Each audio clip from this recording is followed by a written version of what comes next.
do I even begin in this video?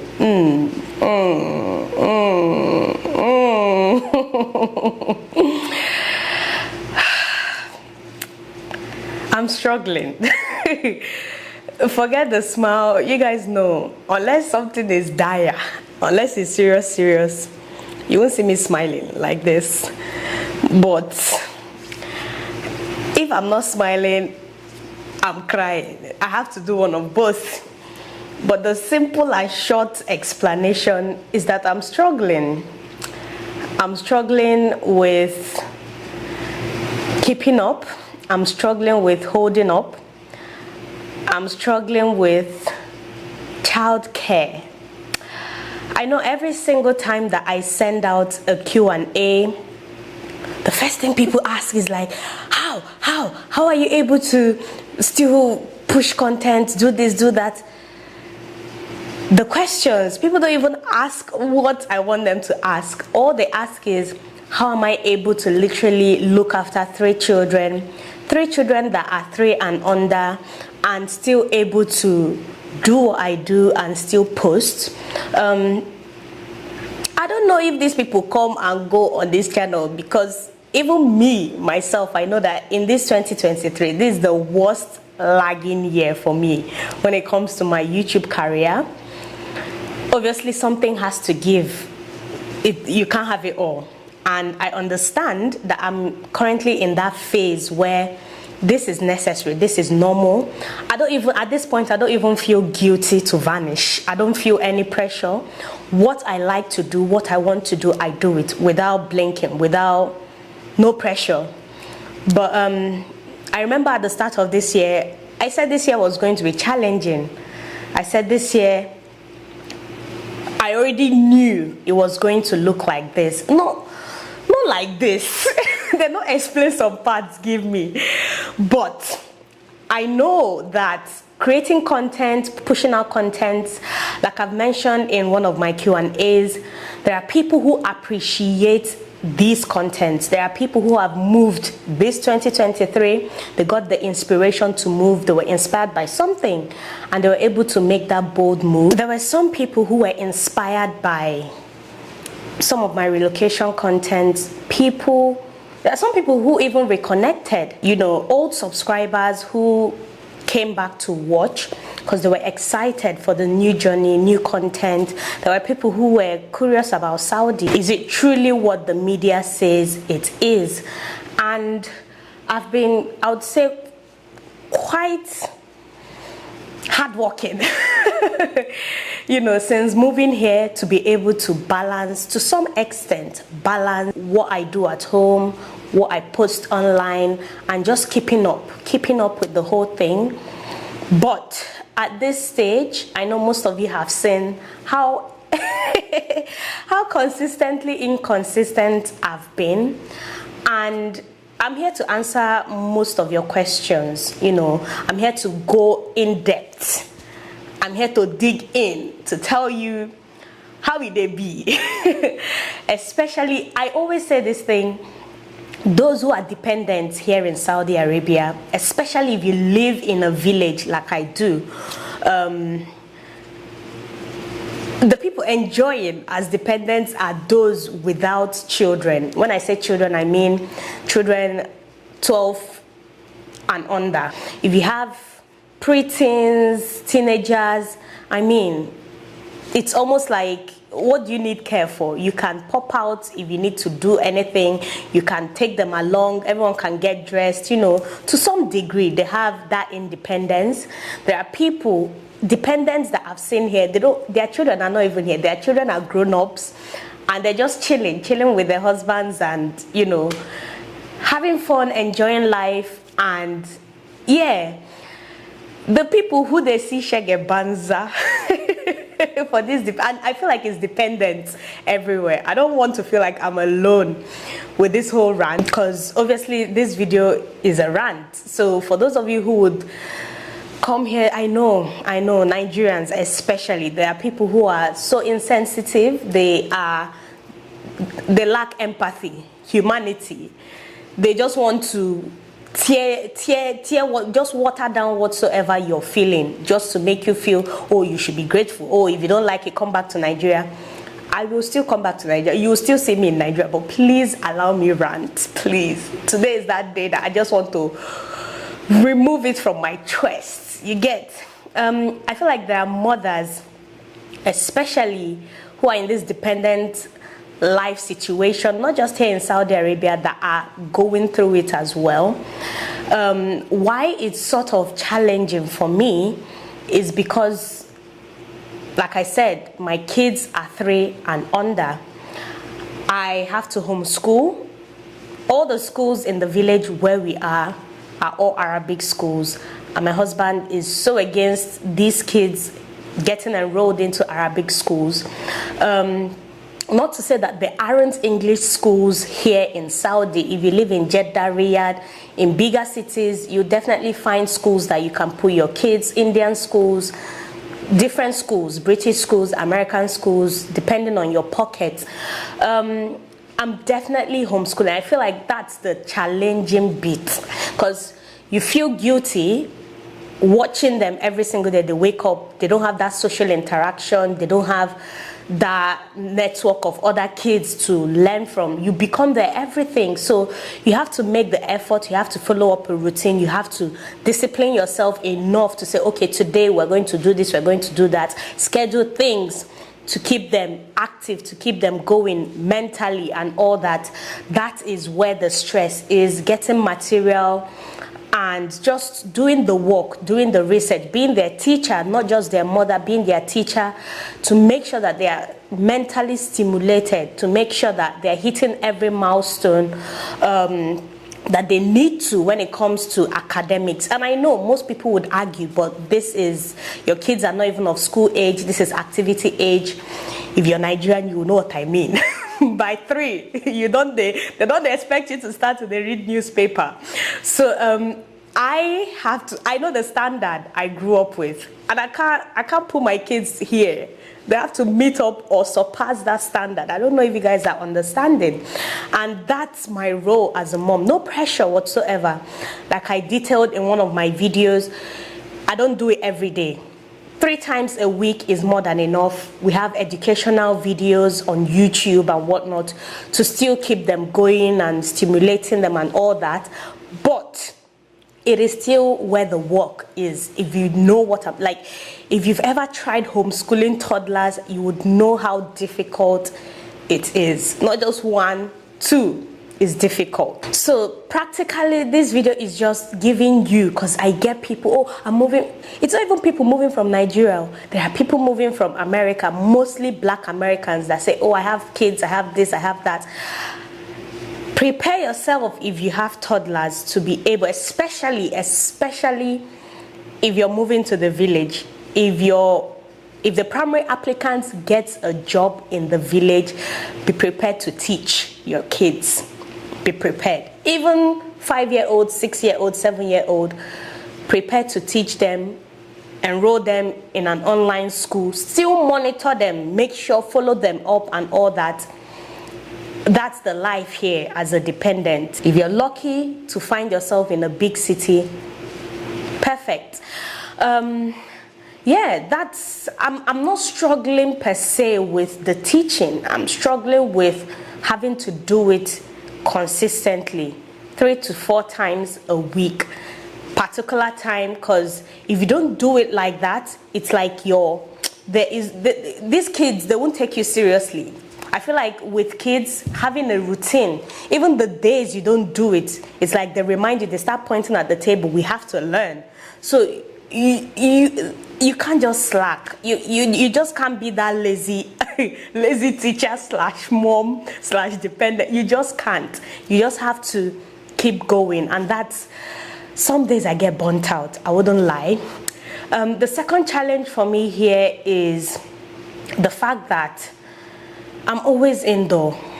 You know, it still revolves around the age of my kids. Always indoor, having to be creative with them, having to do things, you know, with them, no sunlight, having to make the effort to leave the house. for them to catch enough sun, to make sure that they're getting the vitamins, the adequate vitamins needed. I also struggle with sleeping and waking up. My husband has to go to work. And since we came, there has been different shifts here. There are afternoon shifts, morning shifts, and they change the rotas every week. It's not like maybe a month before you already know, oh, I'm working all night this month, so you have to plan yourself. No. Where he's working is like every week there is a roster, whatsoever.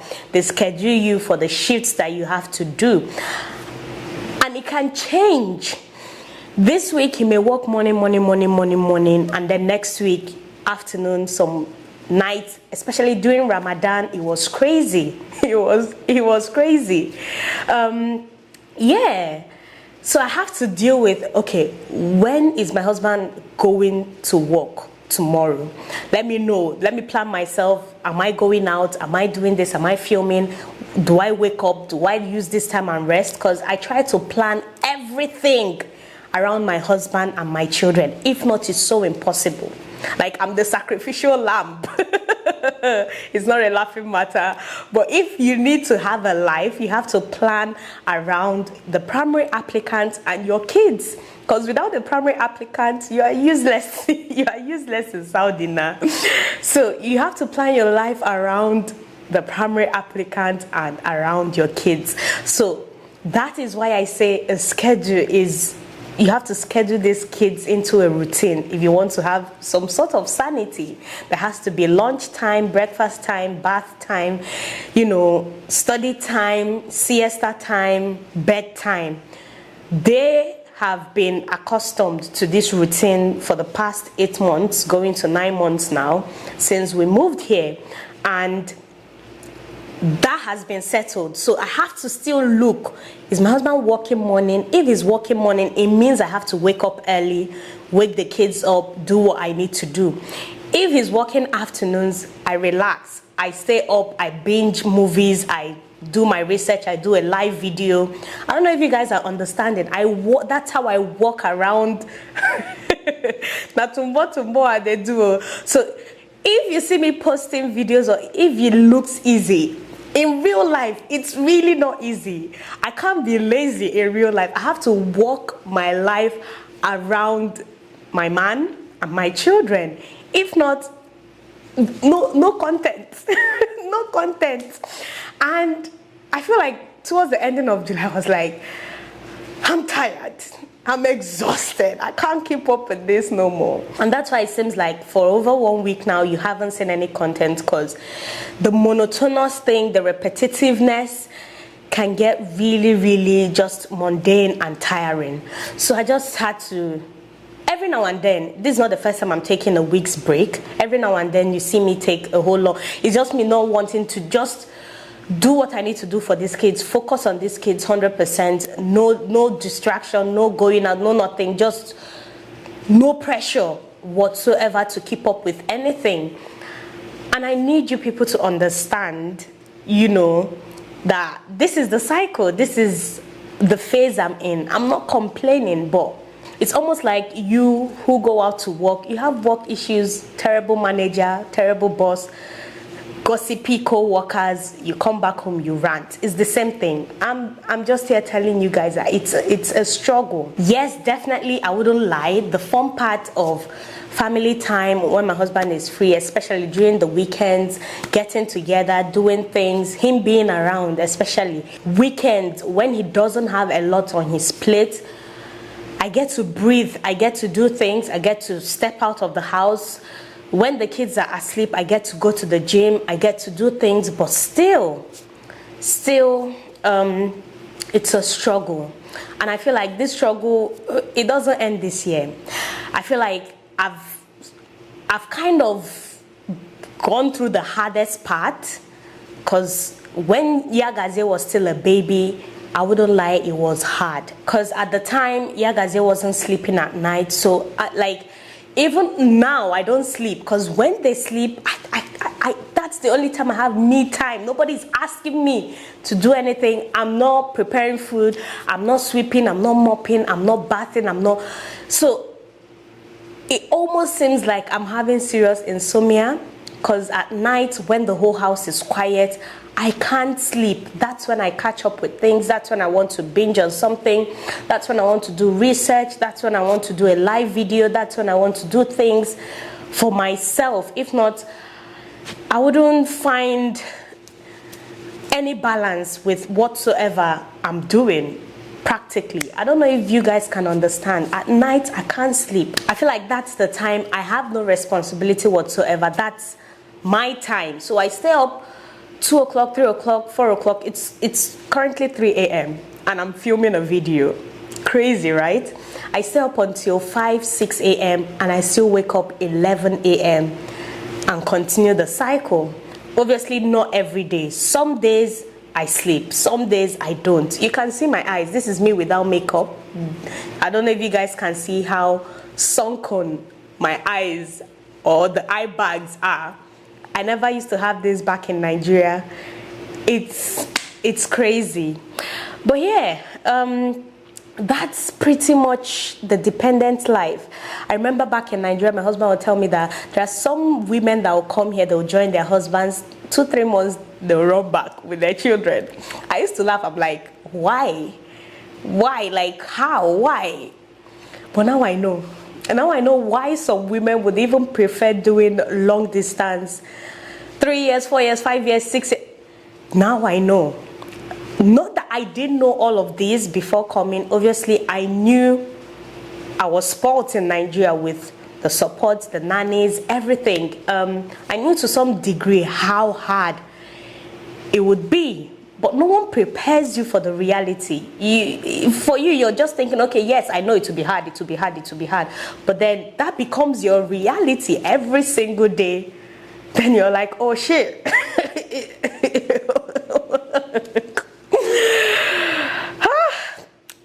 So yeah, that's the real dependent life, not the life you've been seeing. Obviously, all the contents I've been putting out are the contents I want you guys to see. How Saudi is, the Saudi content, exposing some of the realities here that the media doesn't share. Obviously, it's my goal to do that. Not that they are paying me to do it, but it's my goal to share. Because I know how fearful I felt when I was in Nigeria. When my husband was here, I was like, I don't think I can move here, all the horrible things. But I know my videos are changing the narrative for the people that are having the opportunity to watch. But still, my real life as a dependent, as a mom, as a wife, is all that I'm sharing in this video. It's a bit challenging. The aspect of no village to help you raise your children, no support. I have friends, but how do I see, like, I don't know if you guys remember Melody. Melody, she works in the same hospital with my husband. Do you know how many times I've made plans? I'll make plans and then all of a sudden, boom, my husband shifts, they clash. Or all of a sudden, boom, something happens. I have Nana and her children, the same building, but everybody is busy with their life, and it's just crazy. It's crazy, and I'm grateful for it all. I'm grateful to be here. I can't complain. But if you're wondering, because I see the questions and all, if you're wondering how I'm able to balance it, behind the camera, it's a struggle. It's hard work. It's being intentional, disciplining myself, losing sleep just to create live videos. The time I should be sleeping, I'm creating live videos. The time I should be sleeping, I'm creating sit-down videos or just planning, doing research and whatnot. Like I said, I'm grateful to be here. If I was in Nigeria right now with what's going on, the madness and all that, I feel like I'll have more things to complain about. So this is nothing compared to women who are in Nigeria, obviously going through the whole long distance thing, or probably single moms with kids and all that, going through the whole issues that comes with motherhood and comes with the country Nigeria. I can't complain, I really can't, but every now and then I need you guys to understand why the unnecessary absence on YouTube or the unannounced breaks you get to see. And I'm not promising anything, I just wanted to make this clear because I haven't really, the first time I tried to share this in the Suffering and Smiling video, I was shamed by my fellow women that I know they probably have children, and probably they've surpassed this stage, so it's easier for them to talk. I don't blame them. However you may feel, if it's not for you, if this content is not for you, there is no need to attack me in the comments or to water down how I feel. But I believe that this would prepare someone to some degree, someone who is looking to come here with kids, someone who is looking to move here, prepare you mentally on the workload, on how things behind the scenes, behind the camera, how it actually looks like. It's not all black and white, it's not all rosy. It can be difficult. Some days I'm on my feet all day, I'm tired, my feet hurts. Some days, the last time I got a massage, I felt so relieved. Like, I don't even want to explain how I felt, but I needed that massage. I needed that. My husband does it, but the way they did it professionally for me, I needed it. That's all I can say. But yeah, I don't want to make this video any longer than it is. I have so many contents that I've done. I'm going to roll them out bit by bit when I can.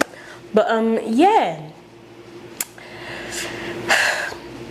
I'll probably see you guys in my next one.